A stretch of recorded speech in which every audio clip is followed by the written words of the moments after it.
Perkenalkan, nama saya Citra Salniati Malisa, kelas C3. Saya akan memaparkan pemahaman saya mengenai strategi audit keseluruhan dan program audit. Strategi audit keseluruhan dan program audit adalah dua komponen penting dalam menjalankan audit. Strategi audit keseluruhan mencangkup perencanaan dan pemahaman menyeluruh tentang tujuan audit dan risiko yang terkait, sedangkan program audit adalah rencana tindakan yang lebih rinci yang menentukan langkah-langkah konkret yang akan diambil selama audit.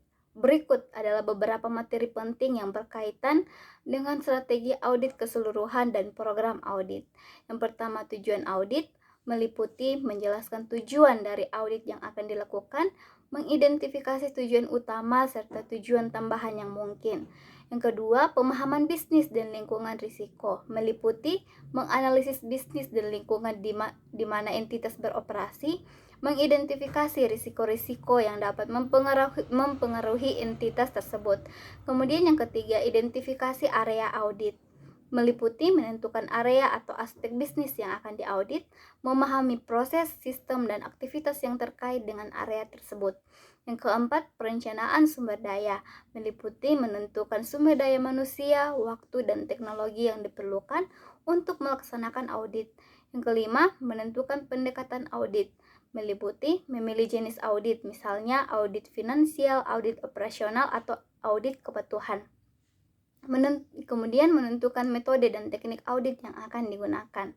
Yang keenam, evaluasi risiko meliputi mengidentifikasi dan menilai risiko-risiko yang berkaitan dengan area yang diaudit, menentukan tingkat risiko yang akan mempengaruhi fokus audit. Yang ketujuh, pengembangan program audit meliputi membuat rencana audit yang rinci yang mencangkup langkah-langkah spesifik yang akan diambil selama audit. Menentukan audit trail atau jejak audit yang akan digunakan untuk mengumpulkan bukti dan data.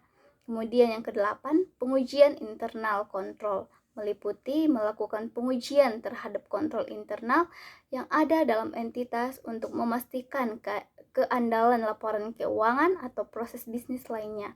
Yang kesembilan, pengumpulan bukti meliputi melakukan pengumpulan bukti yang memadai untuk mendukung temuan audit menggunakan berbagai teknik seperti pengujian substansi dan pengujian rinci.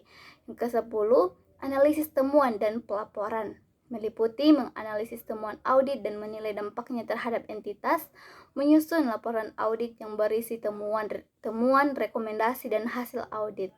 Yang ke-11, tindak lanjut meliputi memantau tindak lanjut atas rekomendasi audit dan memastikan bahwa perbaikan dilakukan jika diperlukan. Yang kemudian yang ke-12 adalah pelatihan dan pengembangan audit meliputi mengembangkan kemampuan tim audit melalui pelatihan dan pengembangan berkelanjutan. Penting untuk diingat bahwa strategi audit keseluruhan dan program audit harus disesuaikan dengan kebutuhan dan karakteristik klien atau entitas yang diaudit. Selain itu, standar audit yang berlaku dan regulasi juga harus diperhatikan dalam menyusun strategi dan program audit. Sekian dan terima kasih.